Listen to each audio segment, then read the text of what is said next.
I stopped and got out and asked him what was the problem. And he said, I want your car. And I said, you gotta be kidding.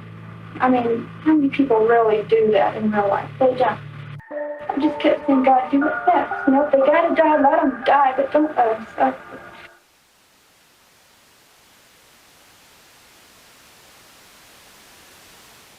I'm going to do a videotape reenactment. Sitting in the car is Elizabeth Diane Downs.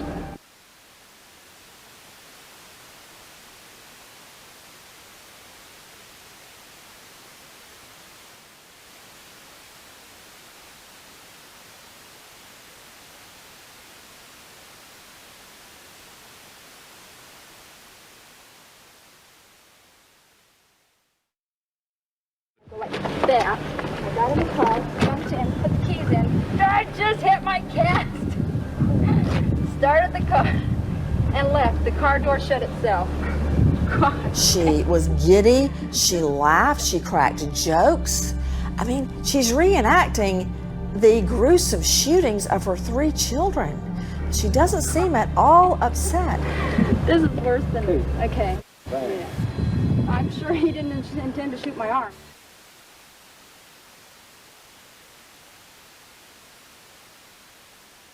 We were just out, I guess, sightseeing, I guess you'd say.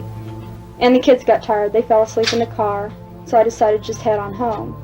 But I saw a road I hadn't been on before. We like to take back roads. And just went down that road, and there was a guy standing in the road, flagging me down, so I stopped. Everything was done in a matter of 5 or 10 seconds. He swung himself around and fired twice. One caught me in the arm, the other one I went off somewhere. Danny cried the whole way. I could hear him softly just moaning, and Christy was dying. God, all the blood, all the pain. Emotionally, she was flat. I kept trying to tell Detached. her to roll over so she wouldn't choke on the blood, and it didn't dawn on me at the time that the blood was coming from her lungs. Her behavior was not anything that you would expect for a mother who'd gone through this. And as I say, she may be the only one to get me out of this. Would I have brought her to the hospital? Wouldn't she be the one that I would make sure is dead? There are too many holes in it. If I had shot my own children, would I not have done a good job of it? Why would I have taken my kids to the hospital? Wouldn't I have made sure they were dead and then cried crocodile tears? That's insane to think that I would do such a thing and then bring the witnesses in against myself. That's crazy. I'm here just to appeal for people out there, to, if they know anything, to call in. Anything to help out and find the guy that shot my kids. Somebody took her. But we have to get better.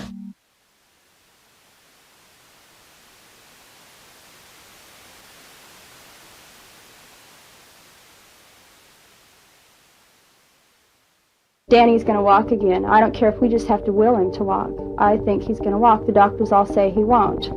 But I know that your mind controls your body, and if I can love him enough and encourage him enough, I believe he'll walk. Please arrest me so that I can prove I'm innocent so my kids can come home, and they wouldn't.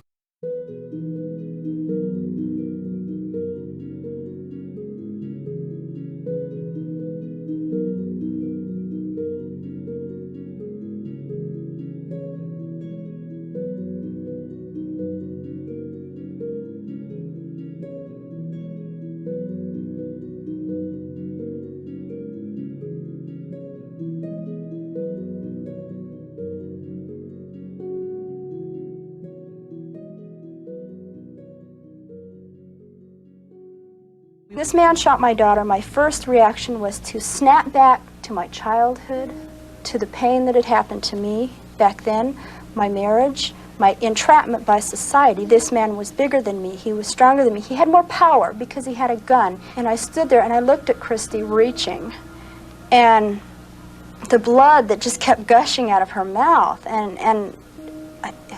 What do you do? The gun kept firing and firing and firing, and it was monotonous. It just kept going. It was like a slow motion picture. When he swung around, he was pointing, when he swung around, it hit the tips of my fingers. The gun hit the tips of my fingers, and that snapped me. And I went, wait a minute. I'm not trapped by society. I don't care if he is bigger. If I stand here and I say, Yeah, here, take the keys. I mean, there's nothing I can do. You win because you have the gun. My kids are gonna die. And I'm not gonna let my kids die. And so instead of giving him the keys, I feigned throwing the keys. He did not take time to point the gun and shoot me, obviously, because he would have shot me the same way he did the kids. When he was swinging in the direction of the keys, firing the gun, he hit my arm. Everybody says, you sure were lucky. Well, I don't feel very lucky. I couldn't tie my damn shoes for about 2 months. It is very painful. It is still painful. The scar is going to be there forever. I'm going to remember that night for the rest of my life, whether I want to or not. I don't think I was very lucky. I think my kids were lucky. If I had been shot the way they were, we all would have died. The blood splatters on the outside of the car showing Downs shot Cheryl outside of the car. We saw pictures of this so-called spatter. It's drops. When they took the kids, they took Chris and Cher out of the driver's side of the car, and it's blood droplets. What do I see most is blood coming out of Christy's mouth, because that's what I see. I can't see Danny, and I can't see Cher. Sherry was laying on the floor. Danny is just crying real soft. So that sound stays in my mind. When I go to bed, I cry at night. Even now, I still cry. I dream about Cheryl. But at night, when I close my eyes, I can see Christy reaching her hand out to me while I'm driving, and the blood just keep coming out of her mouth. And that, maybe it'll fade too with time, but I don't think so. That haunts me the most. But what of Downs' fourth child, the baby about to be born? I'd like to see him try to take this baby from me. And how? I got pregnant because I miss Christy, and I miss Danny, and I miss Cheryl so much. I'm never going to see Cheryl on earth again. And you can't replace children, but you can replace the effect that they give you. And they give me love, they give me satisfaction, they give me stability, they give me a reason to live and a reason to be happy, and that's gone. They took it from me. But children are so easy to conceive. The father know who he is? Oh yeah. Yeah, and that's why I won't talk about it, because he feels as privately about this child as I do.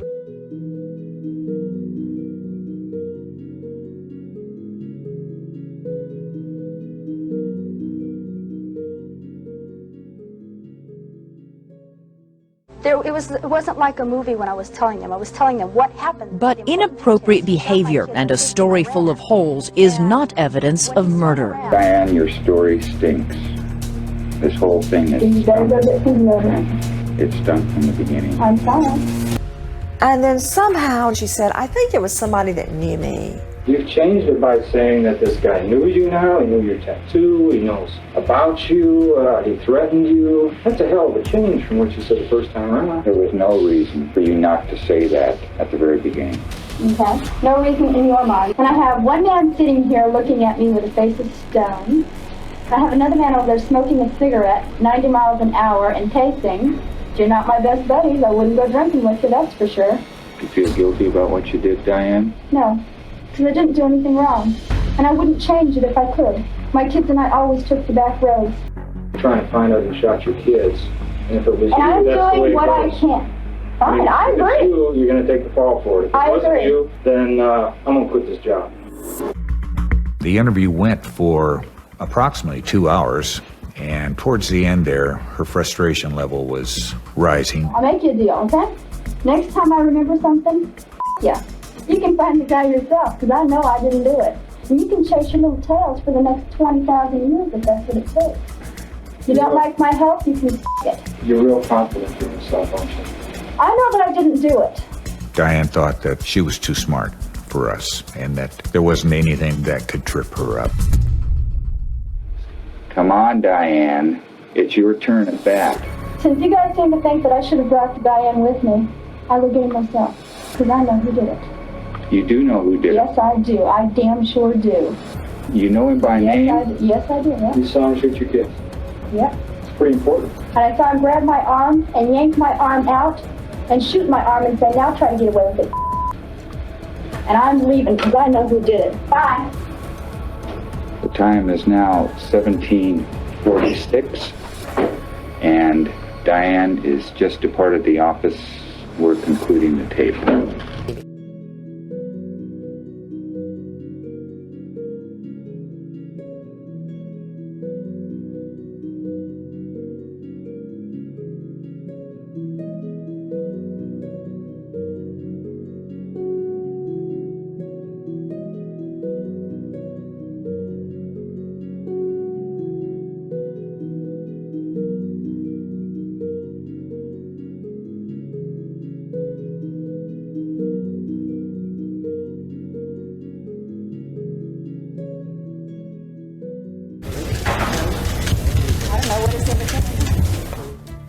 You were pregnant at trial. Why did you get pregnant again? I was extremely lonely. I missed my kids desperately. I had just seen Christy on the 2nd of October, and it's like opening a wound and pouring salt in. I was extremely lonely, beyond belief and beyond explanation. And on October 13th, I just went and got pregnant because I was so lonely. I love my children. I miss my children. And I know that sounds simplistic. It really does. And I have to admit that.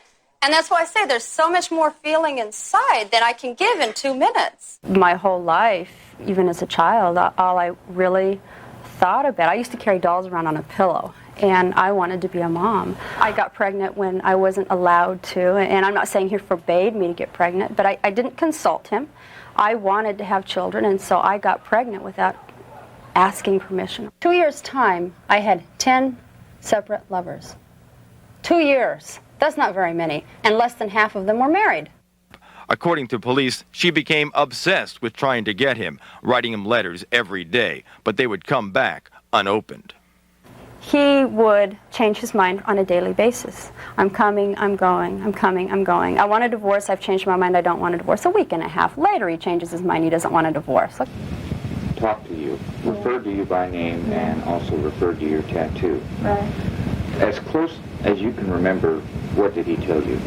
If you say anything about what happened here, that they'd come back and kill me. It wasn't an intentional lie, though. I didn't sit. But you just changed sit your there. story. Oh yeah, yeah.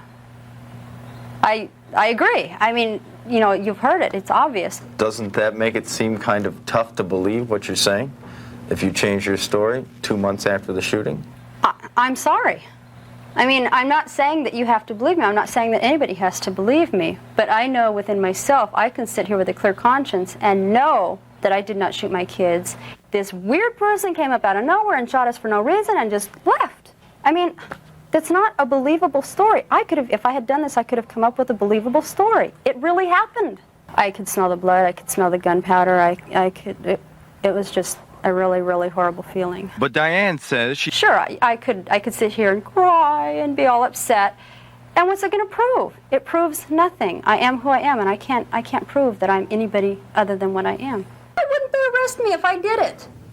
If they really had this evidence, I say they didn't have the evidence. Serving only 3 years in prison, she escaped by scaling over a barbed wire fence. Diane was now on the run and a threat once again, but she says she was looking for the bushy-haired stranger. I wanted revenge at that time. I wanted to do some really obscene things to his body. But instead, 11 days later, she was apprehended, hiding in a nearby house with a former cellmate's husband. Diane Downs is now held in a maximum security prison in New Jersey, where she's working on her latest appeal. Why are you here? I don't know. I don't know. Doesn't that kill you? No. Why? I'm a survivor. I have spent the past 25 years trying to find answers as opposed to learning how to cut hair or repair air conditioning units. In 2008, Downs had her first parole hearing. Her hair grayer, her face heavier, her claims of innocence unchanged. All I know is that I did not murder my children, and 1 year after my uncle was murdered, my children and I were attacked for no reason at all. Her story of that night, stranger than ever. Why is my uncle and his contact from the State Department and their Israeli contact in this book? Downs's request for parole was denied. That you did not commit these murders, or the murder and the other crimes you were convicted of? Absolutely. I didn't commit them, and I still maintain my innocence. Somebody in the road flagged us down. I stopped and got out of my car, and he said something to the effect of, "I want your car." And I laughed at him, and I said, "You've got to be kidding." Because in my mind, those kinds of things don't happen. In Arizona, those things don't happen. I don't know about Oregon, but in Arizona, those things don't happen. And so he jumped into the car, leaned into the car, and started firing the weapon. And it happened so quickly that by the time he stood up and faced me, it was over. I mean, it was just that fast. He said something about the car again, and I struggled with him. The gun discharged. He fell back. I jumped in the car, put the keys in the ignition, and took off. The car door shut by itself. That's it. And I went to the hospital. Christy and Danny were in the back seat. When we got to the hospital, they were still crying. The nurses reported that they were still crying. The state says that I was the one that shot them and that I wanted them dead. If that was the case, I would not have taken them to the hospital still crying. There are so many other ways to accomplish such a horrific deed if I was going to do it. I'm certainly bright enough to figure out another way besides some way that looks so absolutely insane and hokey that nobody would believe it. I'm not dumb. Ultimately, you told several different versions of the story when law enforcement investigated this, correct? When you talked. Not correct. Ultimately, well, I understood that you told the law enforcement that this was done by two men with ski masks. This is what somebody told me. How do I explain this? After my children and I were attacked, the police kept saying, Diane, you must have lapses in your memory because there's holes in this you could drive a semi-truck through. None of this makes sense. You're forgetting something. I believed, because I'd never had any dealings with authorities, and I believed the authorities, and so I thought they did, that I had lapses of memory. I can't tell you how the towel got around my arm, so I know from my own personal experience that I did have at least that much of a lapse of memory. I don't know how the towel got around my arm. So when people would call me up and people would say, I know so-and-so and he said such and such. I have another guy would call and say, I have a neighbor and he has a car that just looks just like that and he's been talking. These kinds of things were being said to me either by phone. People would stop me on my mail route. I worked in Cottage Grove and people would drive all the way to Cottage Grove just to meet me on my mail route and tell me these kinds of things. So I would call the police, or I would go to the police and I would say, this is what's being told to me. Those are the kinds of things they would say that I changed my story. I wasn't changing my story. I was trying to help. The police kept saying I had lapses of memory. People were calling me and telling me things that I thought, well, maybe this is what happened that I don't know. And so I would tell the police, believing that I was helping them investigate. They didn't tell anybody that these are reports, that I was giving them reports from other people. They would simply say, Diane came in and said such and such. The one about the ski mask was dreams that I was having. And they kept saying, well, maybe you forgot something. So when I would have a dream and I would wake up, I would think, well, maybe that's what I would forget. And so the ski mask story, I didn't tell the police. I was talking to somebody on the phone and I was sharing this dream, this thought with somebody, trying to understand in the same way that you would talk to a psychologist or a psychiatrist, so that you can, because if you talk, maybe you can reach something, maybe you can find something that's inside you that's locked off. And so I was sharing this with somebody else, and the police were tape recording those phone calls and then said, oh, there she goes, she changed her story. And that wasn't it, and they know that wasn't it. Okay, well, ma'am, I guess perhaps you could clarify it for me, because as you said, I am the newest person here and I'm asking you new questions, but when I'm reading the pre-sentence investigation and it says, subsequently, defendant gave a total of 3 different versions of the shooting, including that it was done by 2 men wearing ski masks and also that she knew the person who shot them. Did you not give 3 different versions of the story? The police said, strangers don't shoot strangers for no reason.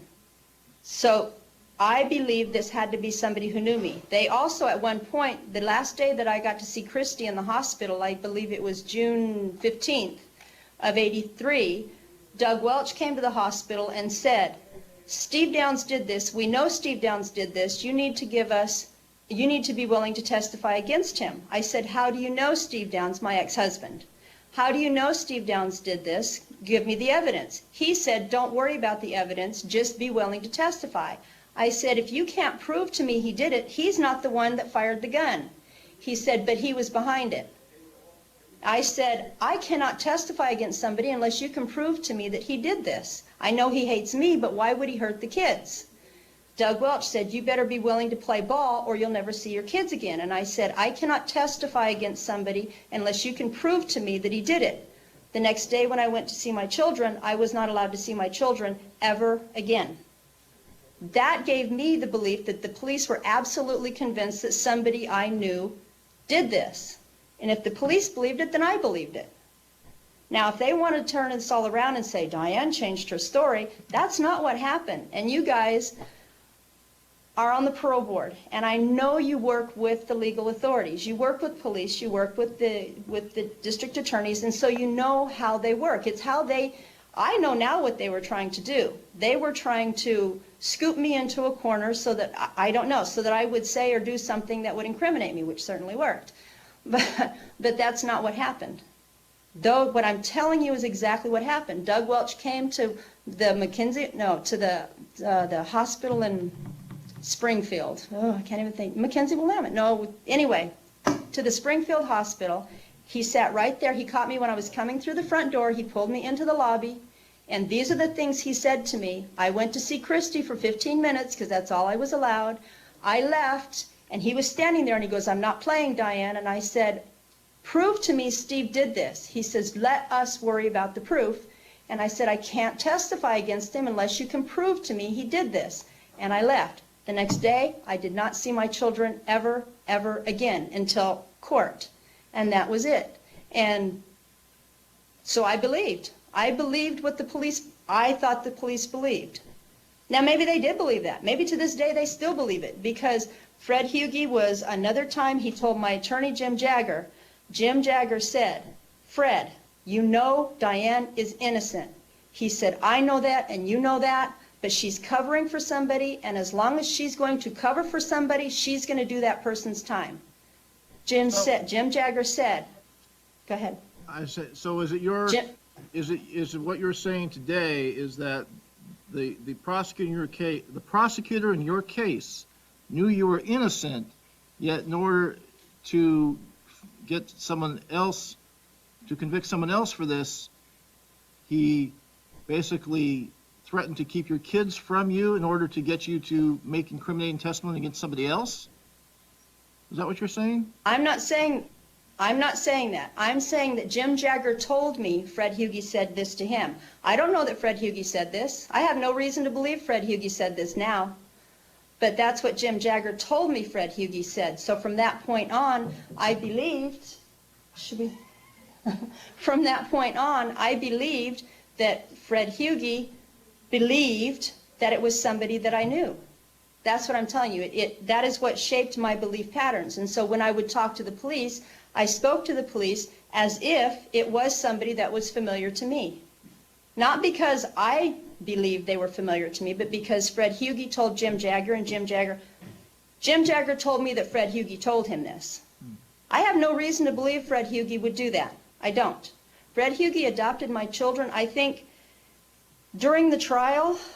Can I go ahead and jump ahead with this? Sure. Okay. During the trial, at the very end of the trial, Fred Hugie, they brought in a mock-up of the car, and Fred Hugie got a gun, and he was reenacting the crime. And when he was going through the motions of firing the gun at the Christy doll and at the Cheryl doll and at the Danny doll, he couldn't shoot the Danny doll because the Danny doll was back here.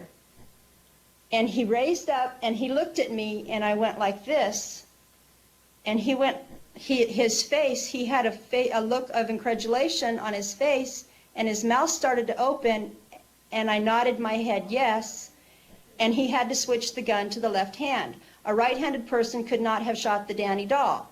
It was at that time, I don't think at any time before that did Fred Hugie believe that he was doing anything wrong. I think that he believed full bore that what he was doing was the right thing. But, and I'm not inside Fred Hugie's head, I don't have the right to speak for him, and I won't speak for him, but it was after that he adopted my children, and according to Christy, never said a bad word against me. Ever. That was out of Christy's mouth. Fred Hugie, in all the time that he raised her, never spoke ill of me. I believe that Fred Hugie knows that there is a man out there that was hunting my children, and it wasn't until after Christy told her schoolmates that she drew pictures in school, and she said, "This is the man who shot us." I lied in court because they wanted me to say this and they wouldn't leave me alone. Dr. Peters, she said, Dr. Peterson kept pressuring me and he wouldn't leave me alone. Those children, the Andresens, told their mother told her, the apartment manager, and the apartment manager told somebody. Now, he didn't tell my attorney until 1991, but he apparently told somebody before that.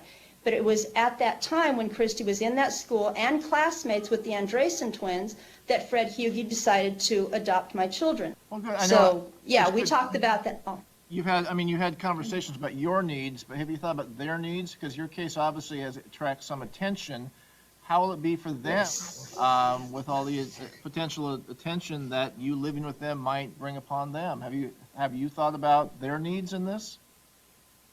Yes. Every time I call home, I ask them, can we please move?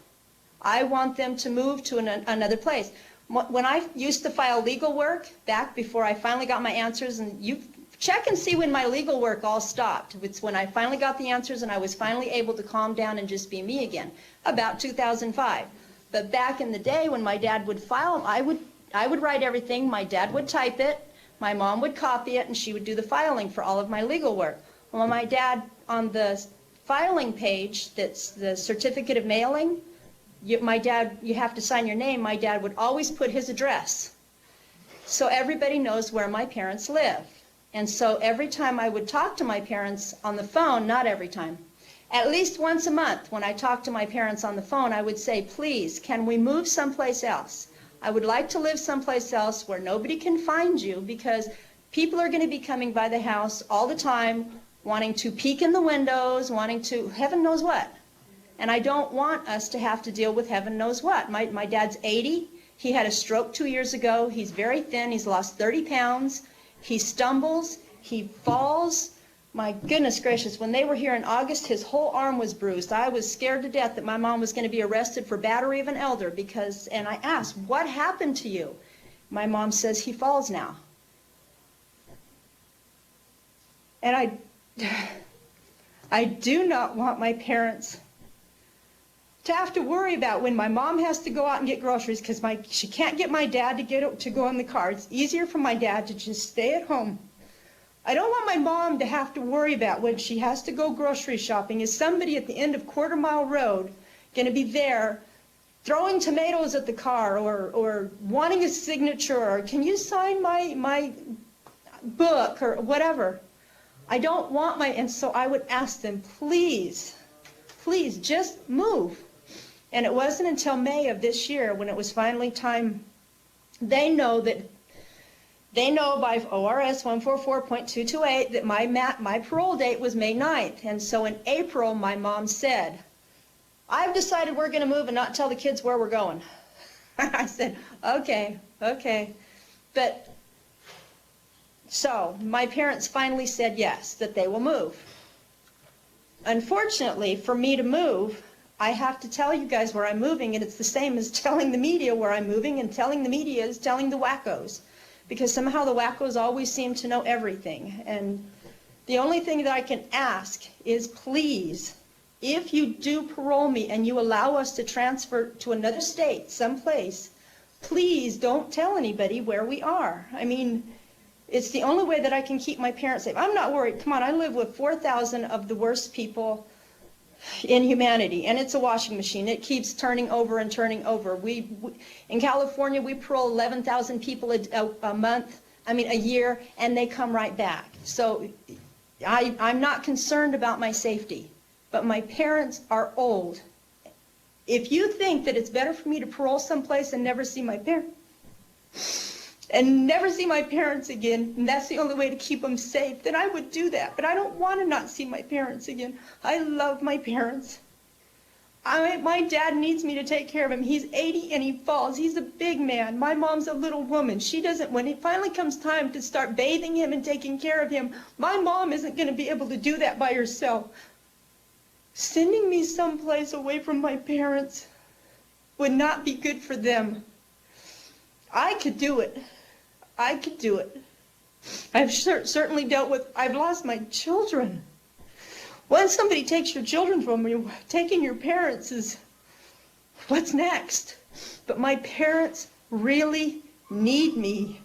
And so if you're going to parole me someplace to hide me, like you did Janice, well, like the others did Janice Freeman, that's great. But hide my parents too, please. It was back in 85. I saw the eyebrow. It was back in 85. Janice Freeman, when they paroled her, they didn't tell the media where she was. And if you're going to do that for me, do it for my parents. Don't do it for me. Do it for my parents, because they do not need the kookaloos. And I know, there you go. There's some insight. This is what insight has done, because I know what kookaloos. I live with kookaloos every day. I've become inured to it. You don't ever get used to kookaloos, but you learn how to survive them. My parents don't know how. My parents don't, my mom will do the same thing that I did back in 83. She'll get a phone call and she'll go out to meet somebody. My parents, please don't parole me away from my parents. They need me. They, as much as you think I'm a danger to them simply because of the kookaloo factor, if the kookaloos can't find me, they'll go to my parents. They will. They will. They'll do whatever it takes, because I know what they do in here. Ms. Downs, I'm pleased to hear that you've been able to keep your relationship up with your parents. Yeah, go ahead. Go ahead. Yeah, I'm just getting some tissue. Oh, I didn't think I was going to need these this time. Thank you. Okay. Take your time.